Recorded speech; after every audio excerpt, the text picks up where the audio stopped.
Sebenarnya dalam padang tu, apa yang berlaku Miki? Boleh tak share sikit? Situasi sebelum yang dia keluar dalam minit ke-60 macam tu lah, sebelum dia keluar, saya hilang bola di belah kanan. Di belah kanan saya hilang bola. Lepas tu bola tu bermain di kawasan situ. Saya pun pergi press sana, pergi press ni. Yang ketiga saya pergi press tu, bola dekat dia. Saya pergi press, dia passing bola tu terkena kaki saya. Terkena kaki saya, lepas tu saya dah dekat kan. Saya break lah, memang saya pergi dapat bola dan break. Saya sentuh bola tu dan saya break, terpijak lah hujung kasut dia. Tak ada apa pun. Macam orang kata tersangkut tali kasut je. Itu yang nampak macam terlekat tu. Lepas pada main tu, okey, tak ada apa pun. Referee pun tak bagi foul. Betul. Tak ada berhentikan permainan diteruskan. Lepas tu saya pun okey main habis. Dia pun tak nak cakap apa kat saya. Miki kenapa kau pijak ke apa. Tak ada. Dia pun tak nak cakap apa. Lepas dia keluar tu, saya ingat okey lah kan. Saya pun tak dengar. Main macam biasa. Okey, habis perlawanan semua. Jumpa. Dia dah saling baju kan. Dia keluar awal kan. Okey, pergi salam apa semua. Saya jumpa dia.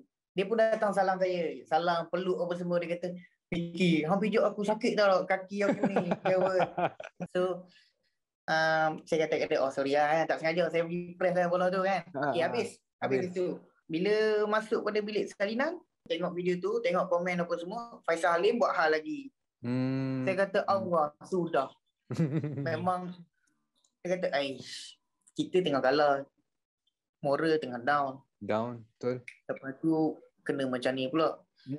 Benda-benda yang benda ni tak ada apa-apa isu pun, tapi fan bangkitkan. Saya buka, tengok ada lah mesej tak sepatutnya lah kan. Main kasak lah apalah, jangan sampai kena ECL lah apalah apa semua. Saya kata tak patut lah sampai benda macam ni kan. Lepas tu saya pun buat keputusan post satu video lah bagi orang faham, sebab dia orang tengok bola dekat YouTube, dekat TikTok.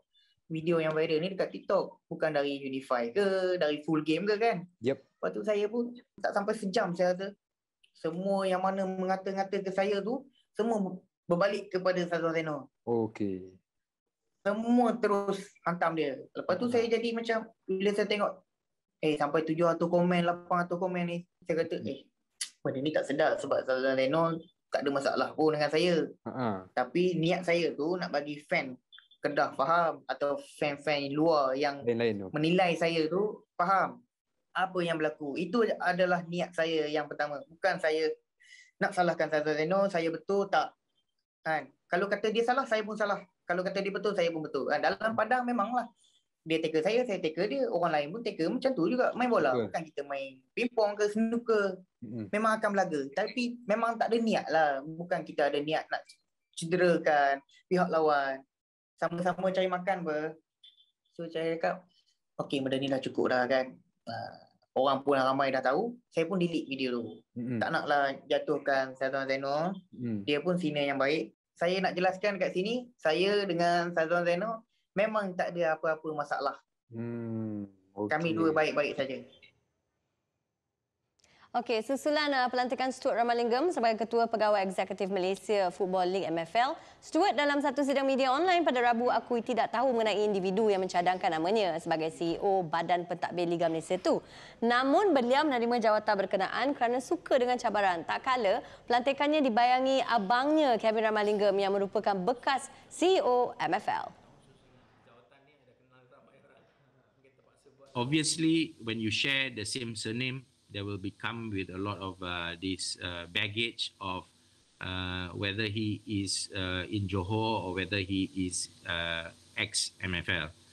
I believe the unbiasedness and the direction of it goes on the credibility of your CV. If my CV says that I should be the person, my surname should not worry anybody, right? Because when I was the GS, he was also the CEO at that point. When he is in Johor, I am in FAM. Doesn't mean anything by it. I believe netizens and fans will always have an opinion, and I don't blame them for it. That is football. That is football where everybody feels that they have a right and a place to say what they need to say. Interesting. Okey, kembali semula. Sahabat kita interview Zul tadi dengan Tu Best. Okey, baik Zul. Inilah nak cerita pasal Faisal Halim ni kan. Tak tahulah, saya melihat isu ni sebagai asam garam dalam bola sepak. Sedangkan masa Virgil van Dijk kena tackle dengan Jordan Pickford sampai setahun tak boleh main, patah kaki dan sebagainya pun tak ada yang viral apa pun. Tapi sampai sekarang Abah pendam. Tapi yang ni dah selesai belum isu Faisal Halim dan Syazwan ni? Atau macam mana? Okey, kalau ikutkan apa yang dikatakan oleh Miki, dia cakap dia dengan Syazwan Zainun dah settle, dah selesai. Kedua-duanya dah hubungi selepas perlawanan ataupun selepas Faisal Halim memuat naik video di Instagram beliau dan cuma beliau rasa agak sedikit terkilan kerana apa yang disampaikan itu mendapat salah tafsir lah daripada penyokong yang mana beliau seperti nak sengaja cari gaduh dengan Syazwan Zainun, tapi niatnya baik, niatnya untuk bagi tahu keadaan dan juga situasi sebenar, Akbar. Okey, settle dah. Dah settle dah. Okey, alhamdulillah. Tak payah nak besar-besarkan dah lah kan. Betul. Okey, pasal Stuart Ramalingam kan yang Zul interview juga tadi. Memang saya dengar pun macam kesian. Mesti ramai sangat nak tak habis-habis nak compare kan. Sebelum ni abang Kevin jadi CEO, betul sekarang Stuart mesti dia dah agak penat dengan soalan tu, dan juga Zul nak tanya tentang mungkin agenda utama Stuart dalam dari segi perniagaan business side of MFL. Okey, first kali apabila saya tweet Stuart jadi CEO MFL, ramai persepsi negatif ataupun kurang baik yang mengaitkan Kevin Ramalingam dengan Stuart. Tetapi hakikatnya seperti yang kita dengar tadi, orang yang sama ataupun bapa yang sama tetapi individu yang lain. Dan saya percaya apa yang dilakukan oleh Stuart Ramalingam sebelum ini di FM, saya boleh mention kalau ikutkan ada 15 perkara yang dilakukan. Tetapi kalau saya nak simpulkan, yang kalau kita ingat bagaimana dia mewujudkan MPFL, Malaysia Futsal Premier League, Super Rimau, dan juga menyelesaikan ratusan kes di status FM. Itu antara kejayaan untuk Stuart dalam tempoh 3 tahun di FM, dan itu juga mampu dilakukan jika beliau mendapat sokongan daripada 21 rakan kongsi daripada MFL. Dan saya melihat cabaran Stuart sudah pasti dari segi faktor kewangan yang kita tahu isu grant sering memainkan kehangatan di dalam arena bola sepak negara.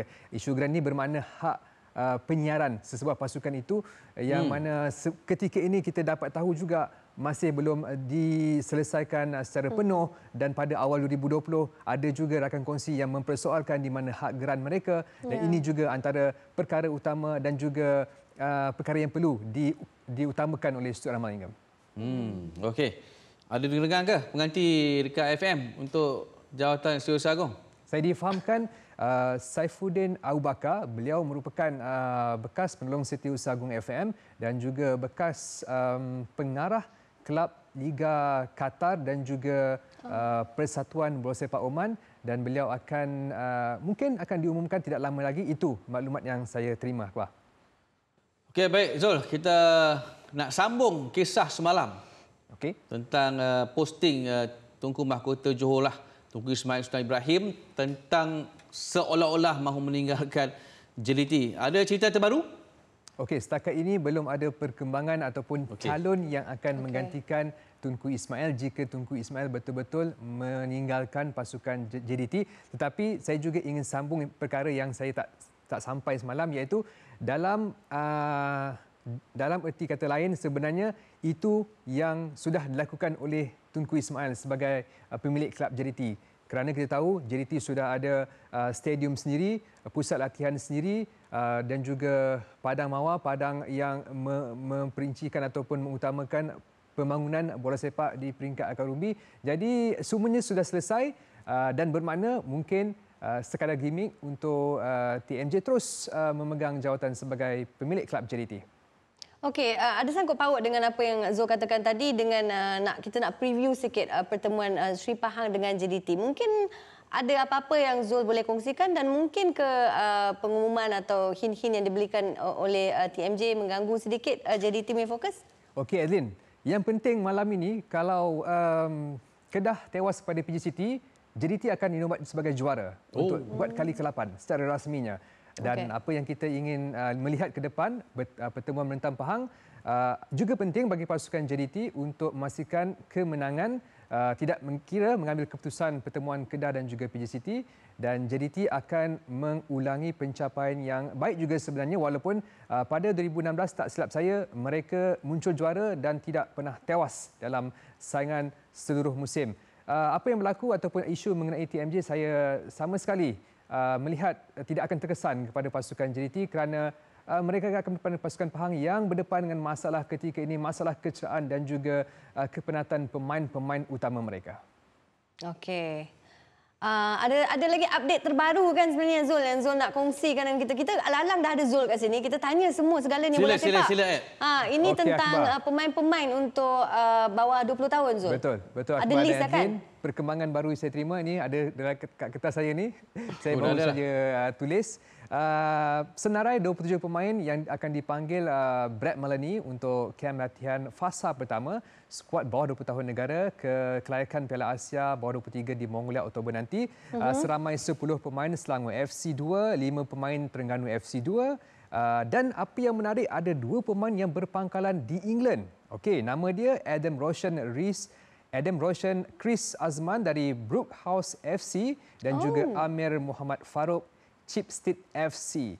Pemain-pemain Liga Super dan juga pemain berpangkalan di luar negara lain seperti Wan Kuzri Wan Kamal, Lukman Hakim Syamsuddin akan menyertai latihan fasa kedua dan juga kemungkinan akan terus ke Dubai.